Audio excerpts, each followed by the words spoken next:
تو اللہ تعالیٰ نے اس نسبت کو ذکر فرما کے روح کی اہمیت کو پیش کیا.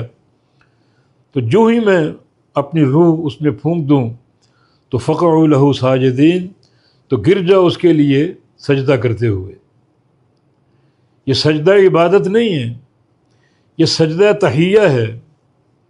یعنی آدم کو ہم نے پیدا کیا اور آپ کی آدم سے پہلی ملاقات، عام تحیہ السلام علیکم ورحمۃ اللہ وبرکاتہ، یہ آپ کے ملنے کا انداز، معانقہ ہوتا ہے، سلام ہوتا ہے، جواب میں وعلیکم السلام ورحمۃ اللہ وبرکاتہ.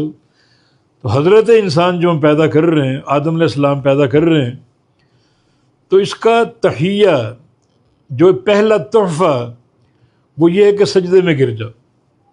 یہ سجدہ عبادت نہیں، سجدہ عبادت اللہ کے علاوہ کسی کے لیے بجا لانا حرام ہے، چاہے وہ ایک سوئی کے ناکے کے برابر کیوں نہ ہو،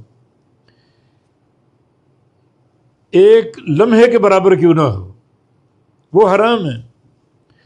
یہ سجود تحیہ ایک تحفہ آدم علیہ السلام کو پیش کرنا، تاکہ جو انسان کی تکریم اور اس کے تقاضے واضح ہو جائیں.